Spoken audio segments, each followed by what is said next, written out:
हर साल लाखों भक्त यहाँ पर अपने पापों से मुक्ति पाने के लिए आते हैं। 12 ज्योतिर्लिंगों में से एक ज्योतिर्लिंग है ये। यहाँ की विशेषता है कि यहाँ पर शिवलिंग जमीन के ऊपर नहीं बल्कि जमीन से कुछ इंच नीचे है। और यहाँ पर सिर्फ शिवलिंग की ही पूजा नहीं की जाती बल्कि ब्रह्मा, विष्णु और महेश तीनों त्रिदेवों की एकत्र पूजा की जाती है। और हिंदू धर्म के अनुसार तीनों देवों को सृष्टि का रचयिता माना गया है। इसीलिए इन तीनों देवों की शक्ति के अनुसार इस मंदिर का नाम पड़ा Trimbakeshwar Jyotirlinga.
Welcome back to my channel. तो आज है 7 मार्च 2024 और कल है 8 मार्च महाशिवरात्रि।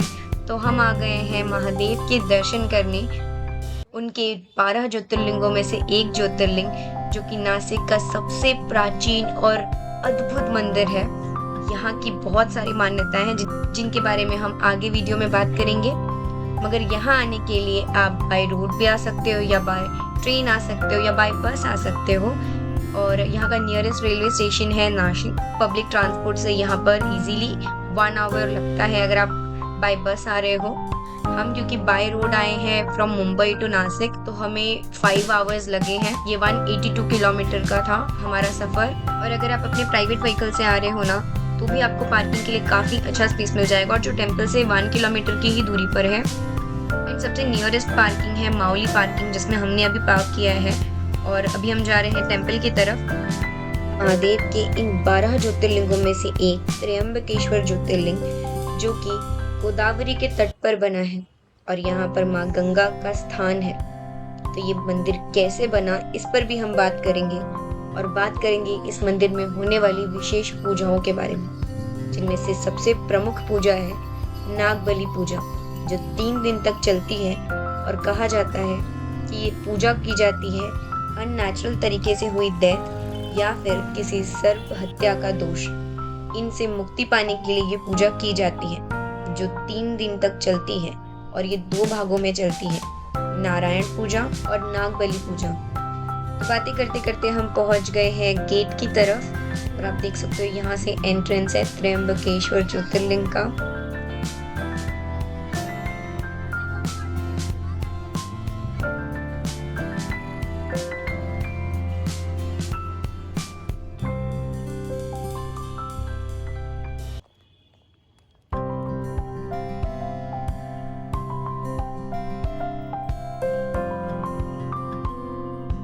और आप पीछे देख सकते हो कि वहां पर आपको माउंटेन्स जो दिख रहे हैं ना वो ब्रह्मगिरी पर्वत है और वहीं से माँ गोदावरी का उद्गम हुआ है।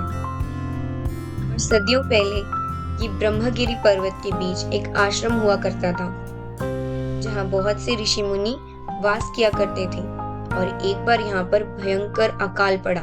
सभी जीव जंतु पानी की एक एक बूंद के लिए तरसने लगे। ये देखकर गौतम ऋषि को बहुत पीड़ा हुई और उन्होंने जल के देवता वरुण देव की आराधना की। और गौतम ऋषि की तपस्या से प्रसन्न होकर वरुण देव ने उन्हें एक ऐसा कुंड भेंट किया जिसमें पानी कभी खत्म नहीं होगा। गौतम ऋषि हमेशा उस कुंड को जीव जंतु की भलाई के लिए इस्तेमाल करने लगे। इससे उनके नाम की प्रसिद्धि बढ़ने लगी और यही देखकर बाकी ऋषियों को जलन होने लगी उनसे और उन्होंने एकत्र होकर गणपति बप्पा की आराधना शुरू की। और ऋषियों की आराधना से गणपति बप्पा ने उन्हें दर्शन दिए।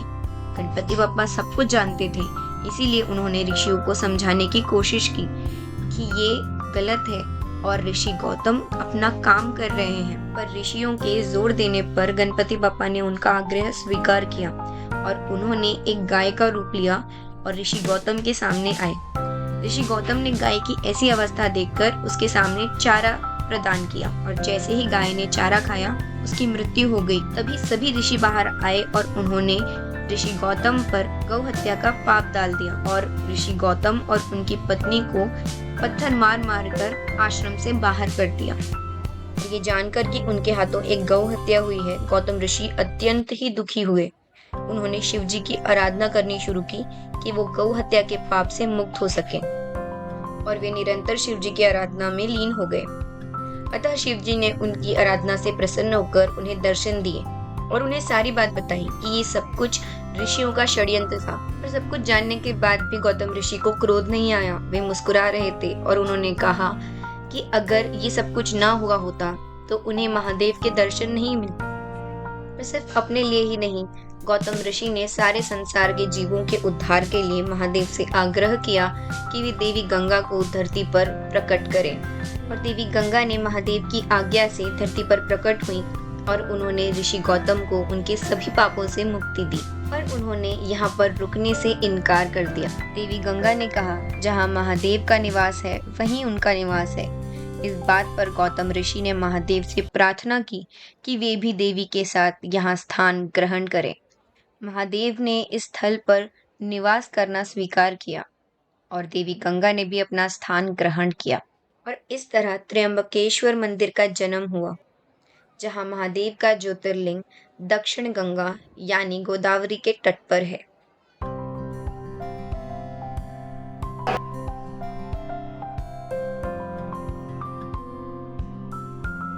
और हम अभी हैं वेटिंग रूम में और यहाँ पे अंदर आपको कोई भी पॉलीथीन या बॉटल वगैरह अलाउड नहीं है। If you have steel bottles ना तो अलाउड है, अदर देन प्लास्टिक बॉटल्स बिल्कुल भी अलाउड नहीं है। अगर आपके पास फूल माला भी प्लास्टिक में है ना तो वो आपको अपने रुमाल में या स्कार्फ में रखना होगा। और अभी हम हैं फर्स्ट हॉल में और ऐसे 10 हॉल हमें पास करने हैं, उसके बाद हमें मेन टेम्पल के दर्शन होंगे। और आप यहाँ पे VIP दर्शन भी ले सकते हो जिसका कॉस्ट होता है 200 पर पर्सन, पर हमने नहीं लिया है और लाइन बहुत लंबी है तो देखते हैं कि कितना टाइम लगता है।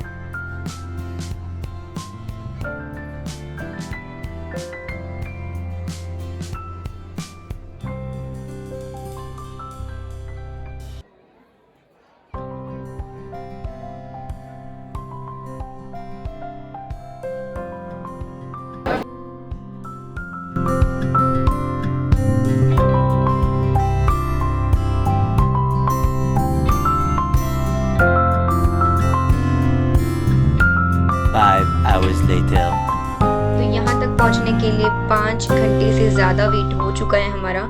एक ही सपोर्ट था जो आपको क्यू में एक बैठने का सीट था साइड में, जो काफ़ी रिलैक्सिंग था क्योंकि इतना देर खड़े रहना पूरा एग्जॉस्ट हो जा रहे थे। बट फाइनली अभी पहुँच गए हैं। 10 हॉल रूम्स क्लियर करने के बाद हम फाइनली, आप देख सकते हो टेम्पल दिख रहा है सामने, तो ये लास्ट लाइन है जो टेम्पल के अंदर जाएगी। तो चलिए अब दर्शन करते हैं।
ज्योतिर्लिंगों में से ये अकेला ऐसा अनोखा ज्योतिर्लिंग है जिसमें शिवलिंग जमीन से ऊपर नहीं बल्कि कुछ इंच नीचे है। और इस मंदिर में बसा हुआ शिवलिंग पूरी दुनिया का अनोखा शिवलिंग है। और मंदिर के गर्भगृह के अंदर आपको देखने को मिलेगा एक कैविटी जिसके अंदर है 3 अलग शिवलिंग और तीनों ही ब्रह्मा, विष्णु और महेश की शक्तियों को दर्शाते हैं। और इसी त्रिदेव की शक्ति यानी त्र्यंबक से नाम पड़ा है त्र्यंबकेश्वर ज्योतिर्लिंग। और माना जाता है कि शिव जी की ये तीनों आंखें चंद्र, सूर्य और अग्नि को दर्शाते हैं, जिसका अर्थ होता है कि आप एक साथ तीनों ही देवों की पूजा कर रहे हैं। तो आप जो ये मिरर देख रहे हो ना, इसी में शिवलिंग का रिफ्लेक्शन आएगा जिसके दर्शन हम अभी लेंगे।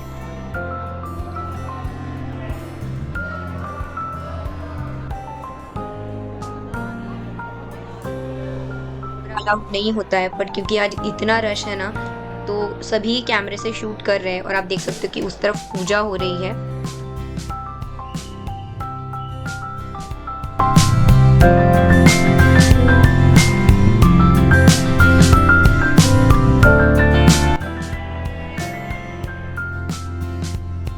हमारे दर्शन हो गए त्र्यंबकेश्वर ज्योतिर्लिंग के, जो कि बहुत खूबसूरत है। एंड मैं आप सभी से कहूँगी कि आप सब यहाँ पर विजिट कीजिए और देखिए कि ये बहुत अद्भुत है।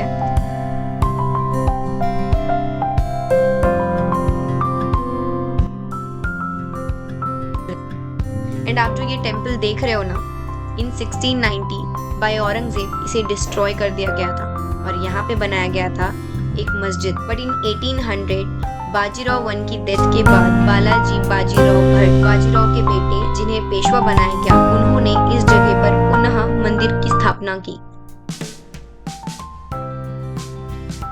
और इस पूरे मंदिर को ब्लैक स्टोन से कार्व किया गया है, जो कि बेहद ही खूबसूरत लगता है। और अब चलते हैं यहाँ के दूसरे मेन अट्रैक्शन की तरफ, जो कि है महादेव का ये ह्यूज त्रिशूल।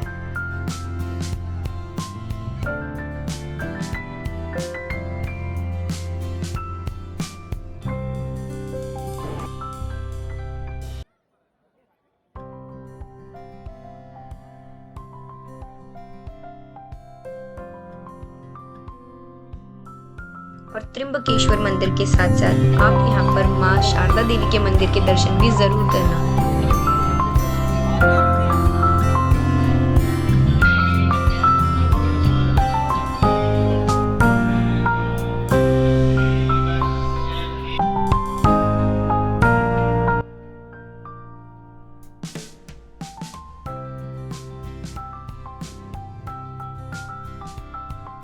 और आप यहाँ से शिवलिंग, रुद्राक्ष, माला, शंख ऐसी सारी चीजें भी बाई कर सकते हो।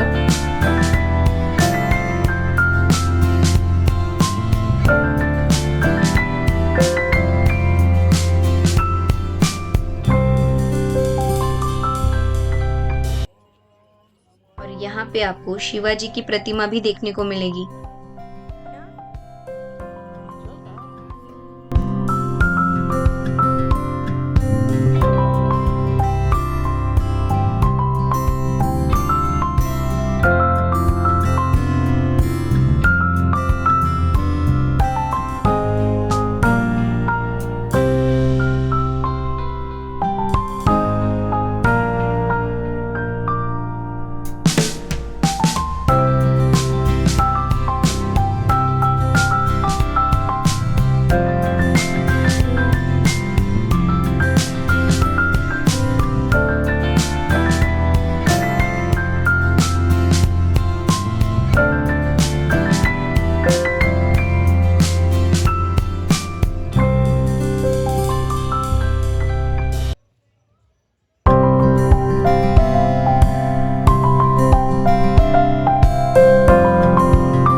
पहले ही सोचा था कि यहाँ पे शिव प्रसाद भोजनालय है, जहाँ पर हम दर्शन करने के बाद खाने के लिए जाएंगे, बट अनफॉर्चुनेटली आज वो बंद था।